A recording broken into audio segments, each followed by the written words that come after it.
Hello, and welcome to another Sleepy Time episode where we're reading the Red Book. We're in Chapter 3 of The Lord of the Rings by Frodo Baggins. And take a deep breath, and let me tuck you in. Where the North Road met the Great East Road lay the small village of Bree. Hobbits claimed to be the original settlers, but it is known that they did not appear there until about 1300.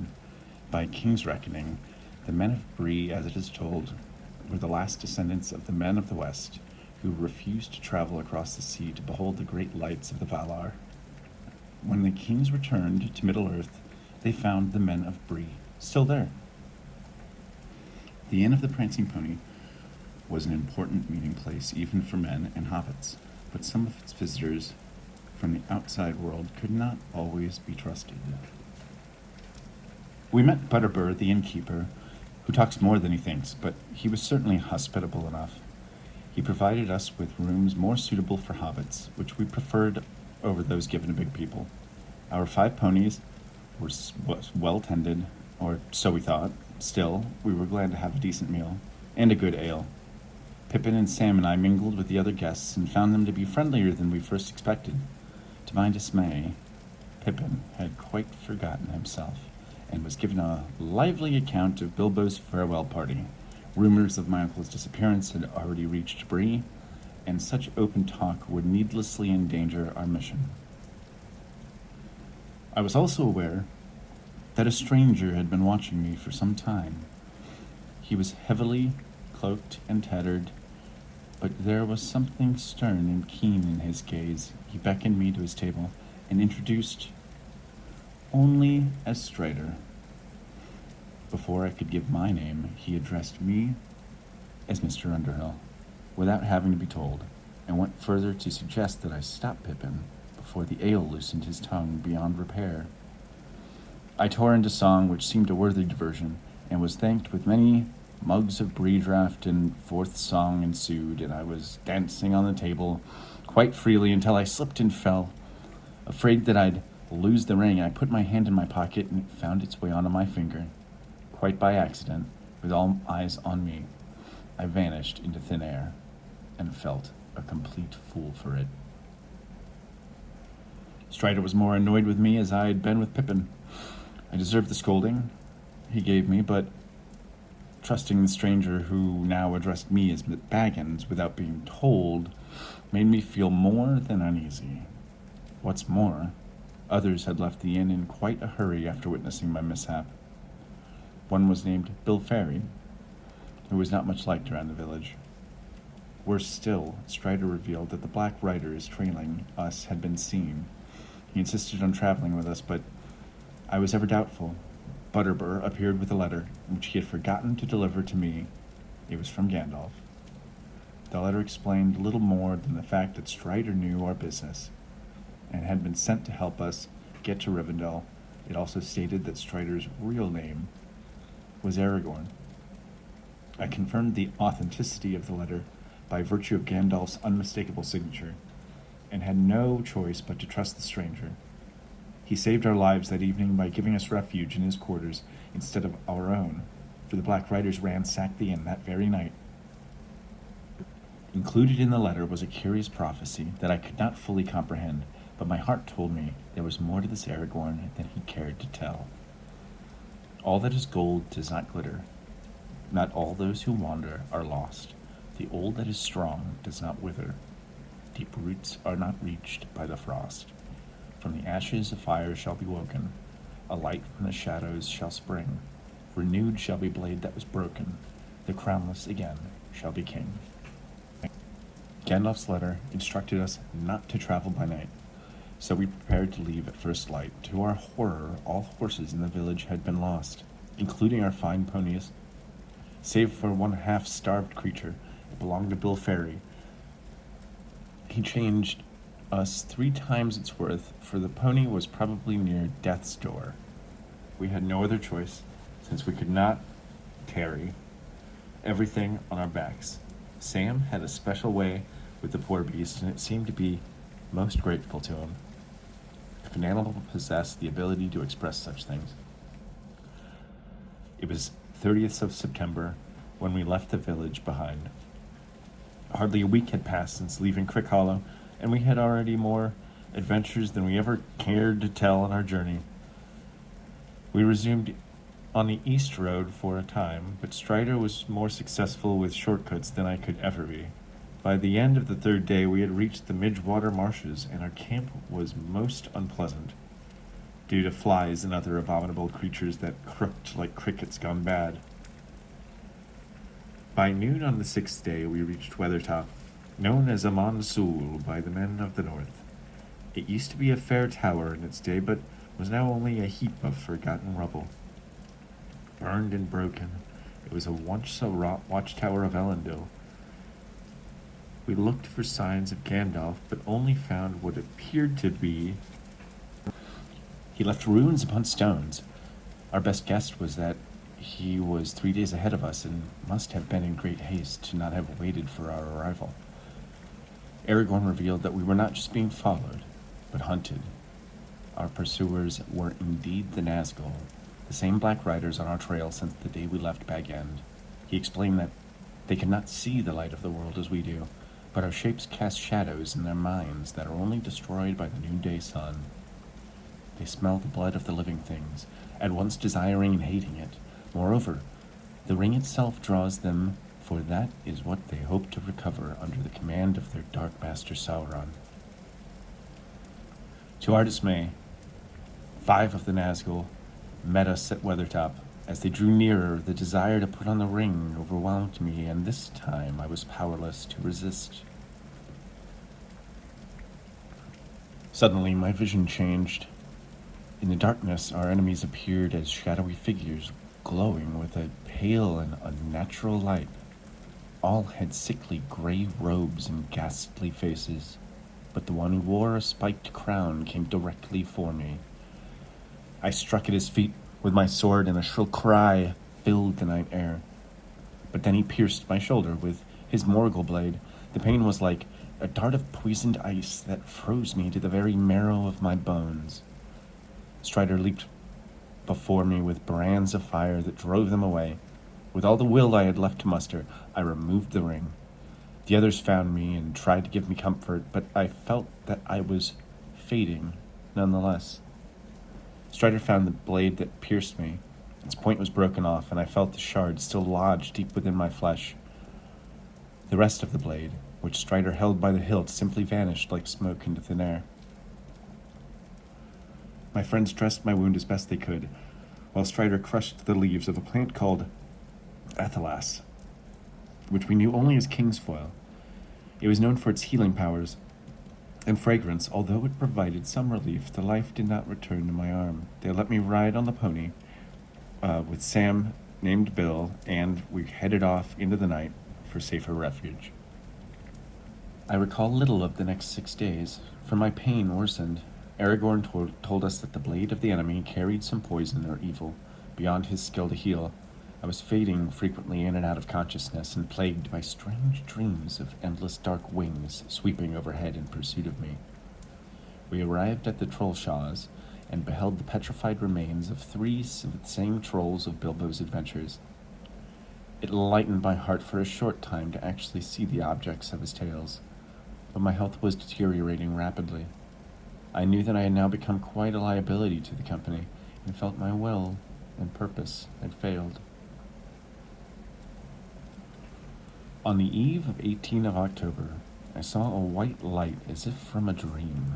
If I were dreaming at all, it was the elf lord Glorfindel, who had come to meet us, a messenger from the house of Elrond. Word had traveled ahead of us that we had gone astray, and that things were quite amiss. He placed me on his great white steed, Asphaloth, and assured me that no rider commanded of him to bear would fall. I was afraid of leaving my friends behind in peril, but I also knew that were it not for the burden I carried, there would be no peril for them at all. It was best that we part ways. 2 more days passed as I rode eastward to little incident, although Glorfindel knew that there would be trouble waiting at the ford of Ahriman. just west of Rivendell. The 9 chased me again, but Asphalloth was faithful and swift. I crossed the ford, and the riders seemed reluctant to follow. Their chieftain spoke with a voice that came over me like a spell from across the water, but I drew my sword and commanded them all to follow me, and more. My voice sounded hopelessly thin, and the riders scoffed at my feeble command. The leader slowly began to cross the water, and was nearly on the eastern shore. I was stricken dumb by an unknown force of power that imposed itself upon my blade, splintered, and fell from my hand. Although I could feel myself fainting, I remembered hearing the thundering sound of rushing water.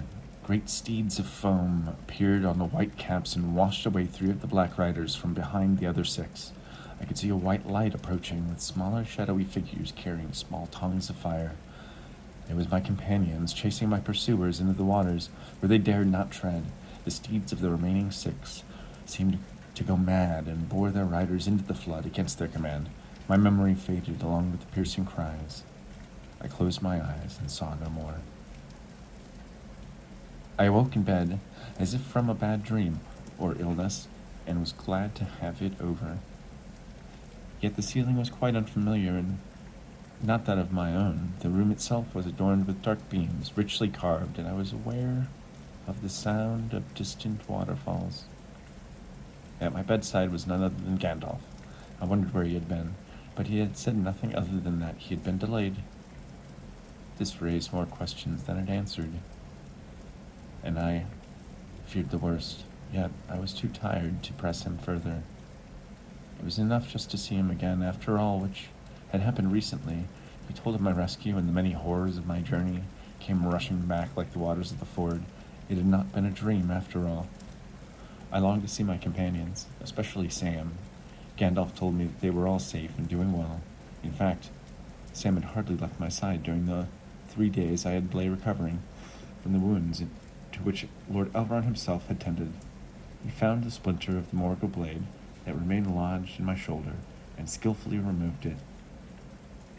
The life had returned to my arm, and it was healing. Fast. I had endured the evil shard for 17 days. Such a wound, Gandalf remarked, would have overcome many a strong warrior of the big people more quickly. He had feared the worst for me, but seemed amazed by my recovery. Had the shard not been removed, I would have become a wraith like the Black Riders. The Dark Lord would have enslaved me and tortured me for having kept his ring, if any torment could have been worse than seeing it on his own finger once again. The desire for sleep came to me after considerable conversation with my beloved wizard friend, but by evening I was quite ready for food and drink. I arose and discovered that fresh, clean garments of green cloth had been prepared for me. I was now much thinner than when I had left the Shire, but the garments fit me perfectly nonetheless. Sam came in just then and was beside himself to see me. Afterwards, and shy he was, he took my hand as if it would break, yet I was nonetheless delighted to see him. He escorted me through the large estate to what had to be a great feast with many guests in my honor. On the way we found Merry and Pippin, and enjoyed another happy reunion. Having navigated many a corridor and stair, we arrived at the large dining table. I felt quite small and quite out of place in such distinguished company, but my chair had been provided with such consideration, for upon it sat many pillows. Among the many there was an elf lady of great beauty. In her gray eyes twinkled the light of many stars. Such loveliness in a living thing I had never beheld, for this was Arwen and Nobiel, fair daughter of Lord Elrond.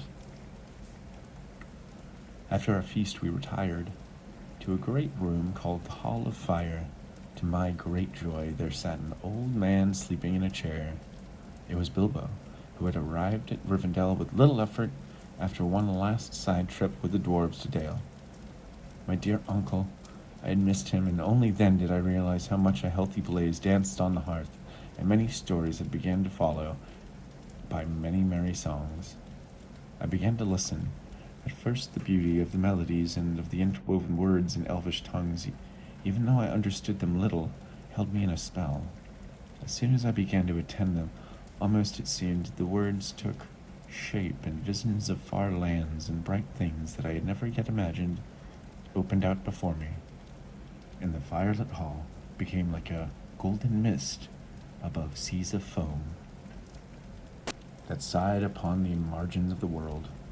Then the enchantment became more and more dreamlike, until I felt that an endless river of swelling gold and silver was flowing over me, too multitudinous for its pattern to be comprehended. It became part of the throbbing air about me, and it drenched and drowned me. Swiftly, I sank under its shining weight into a deep realm of sleep. There I wandered long in a dream of music that turned into running water, and then into a calm, familiar voice. Eventually, the chanting ceased. I opened my eyes and saw Bilbo seated on his stool in a circle of listeners who were smiling and applauding him for telling a wonderful elven tale. The evening was full of merriment and quite long, but not quite long enough for the joy lore that we shared. It was well past time to retire, for an important council had been called for early next morning. All fatigue or illness I might have felt on the previous day were distant memories by dawn, for I woke early. In due time, a bell summoned us to the council. In attendance were Lord Elrond, Gandalf, and Bilbo, who sat on my side. Glorfindel and Glóin were there also, and beside Glóin sat a younger dwarf, Gimli, his son. Strider took a seat in the corner alone. There were others there as well, Galdor, the elf messenger from the Grey Havens, and another rather unusual elf, Legolas Greenleaf, son of King Thranduil, from northern Mirkwood. There was yet another, a man, fair and noble. Although his garments were rich and lined with fur, they were stained with long travel. Upon his knees rested a horn of bone, laced with silver. He gazed at me with a certain wonder. Elrond introduced him as Boromir, son of the steward of Denethor of Gondor. The council was long, and much news was told and debated. Elrond began a discourse that lasted nearly the entire morning, but it was an essential that we had to have a purpose of the gathering, that all hear the full history of the Rings of Power. He spoke of Sauron in his fairer days, and how the 9, 7, 3, and 1 came to be. He told of the last alliance of elves and men, the defeat of the great deceiver, still in the form of a man. Elrond was there 3,000 years before. When Gil-galad and Elendil fell, he saw the sword Narsil broken in battle, and used by Isildur to cut the one ring from Sauron's hand, keeping it for himself. Elrond spoke of the recovery of the shards of Narsil, and of Isildur's disaster at Gladdenfields, and the recovery of the one ring many years later. He told of the raising of the Minas Ithil, and how it was renamed Minas Morgul, once the evil ones overthrew it. He spoke of the fortress city of Anarion, then called Minas Arnor, but later called Minas Tirith, for it stood as the guard city in the shadow of Mordor. At this time, the 3 rings of the elves were once being freed of evil dominion, were hidden in secret as the evil returned. Of much more he spoke, of the withered white tree, and how the bloodline of Manendil, son of Anarion, failed. But his tale ended with the loss of the bane of Isildur, the loss of the ring. The son of the steward stood to defend the dignity of Gondor despite the failure of Isildur and the mingling of the Númenorian blood. Living in the shadow of Mordor has kept the men of Gondor quite busy defending the surrounding lands against its invading enemies, such as Easterlings and the dreaded Haradrim, who allied themselves with the Morgul army. Boromir made clear that it was not war that brought him to Rivendell, but rather a dream that he and his brother Faramir had shared. In it, the eastern sky darkened, and from the light in the west a voice called to him, "Seek for the sword that was broken. In Imladris it dwells. There shall be counsels taken stronger than mortal spells. There shall be shown a token that doom is near at hand, for Isildur's bane shall waken, and the halfling, forth, shall stand." My heart went chill at the mention of the word halfling, for few men had before heated goblets, or had considered our existence purposeful or even necessary. Strider stood to answer part of the riddle. He presented the broken sword with a glimmering pride I had not before seen from him. Boromir was offended somehow that a ranger should have business with matters of Minas Tirith. Elrond announced him as Aragorn, son of Arathorn. Our Strider was indeed Isildur's heir, and the broken sword was Narsil. It seems logical that the ring, once Isildur's heirloom, properly belonged to him and not to me. But Strider said that it belonged to no one.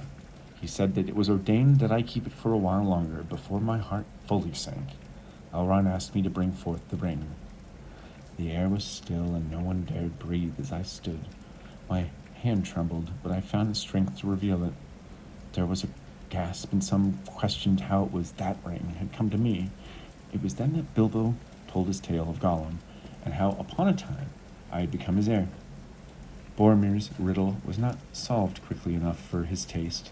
He had found his halfling, but he was dismayed at the notion of what use a broken sword could be, other than to stand as the shattered bulwark of the Gondorian throne. Aragorn assured him that the sword would be reforged, as foretold, once Isildur's babe was found. Strider forgave Boromir's doubt of him, for he admitted that he did not resemble the graven figures of his four kinsmen, which had adorned the halls of Gondor. He was a true ranger, traveling far and wide, from Rhûn to Harad, even to places where the stars were strange. He dwelt in the north, where the line of Valinor remained unbroken. He was one of the Dunedain, one of the few remaining men blessed with long life. Lonely men they were. He explained if Gondor was dedicated to protecting the lands to the south, then it must be made clear that they were there, servants of the enemy abroad that had long been hunted beyond the bounds of any city walls. For it was true that the men of Gondor had long fought for the protection of many. I dare say that the Shire itself remained untouched because of it, but it seemed that Strider's endeavors were even more thankless because of the anonymity of his missions required. If the folk free of care actually knew that they were being protected from danger, they would not be so free to come after all. Knowing that he and his rangers guarded the Greenway so near to our quiet farthings filled me with gratitude. For all they had been told so far, there were still doubts that the ring I had revealed was indeed the One Ring. Glóin had already told of a messenger from Mordor who beseeched Dain, the dwarf king under the mountain, for information about a certain hobbit who possessed the ring, which the messenger called a mere trifle of Sauron's fancy. He promised the dwarves that the rings taken from there would be returned and Moria would be safe haven if the thief of the One Ring were given up. It was clear that he referred to Bilbo.